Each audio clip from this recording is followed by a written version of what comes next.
Interesting piece out of the New York Times revealing that Donald Trump is attempting to help Kevin McCarthy become Speaker of the House. We've been following in detail Kevin McCarthy's pursuit to become Speaker of the House and the issues he's running into on that front, specifically the House Freedom Caucus.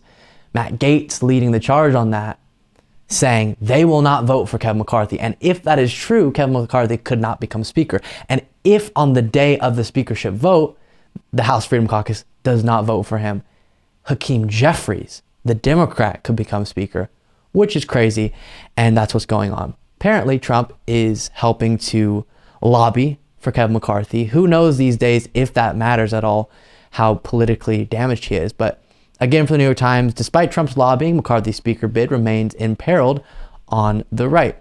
Former President Donald J. Trump has been working the phones, personally pitching right-wing lawmakers on voting to make Representative Kevin McCarthy the Republican leader he has called My Kevin. That is a weird kind of like pet nickname.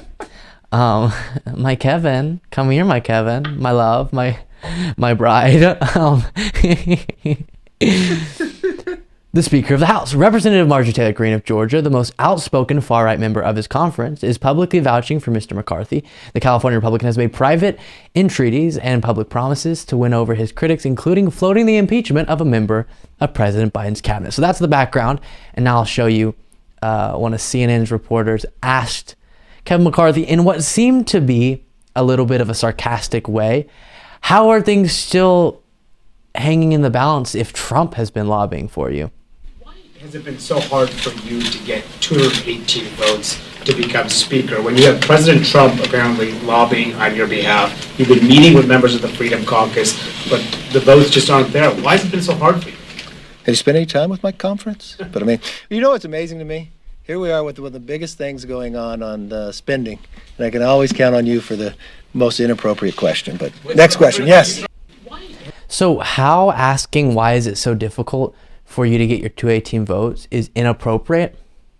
I don't know, but he didn't want to answer that one. And then here's Fox News bringing Kevin McCarthy on and just really pressing him.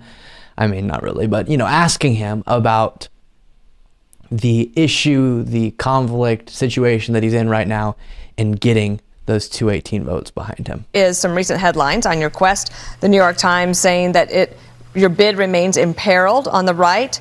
NBC News says, can the Never Kevin caucus hold the line? And Politico warned by McCarthy critics one qualified alternative speaker.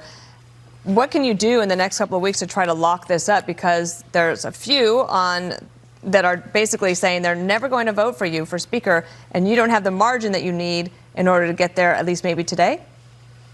Look, our goal was to stop this Biden agenda, win the majority, and fire Nancy Pelosi. We achieved all three of those.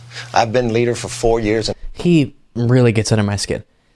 Stopping the Biden agenda. How did you stop the Biden agenda? He got a bunch of things done. I guess he's saying going forward, they're able to stop it. Okay.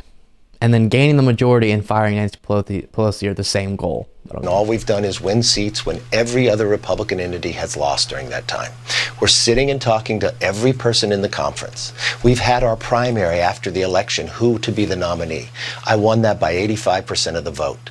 I do not think at the end of the day that 5 Republicans are going to hold up our opportunity to secure the border, or that 5 Republicans are going to sit back and make us not be energy independent, or let this runaway spending continue, because that's what will happen. Okay.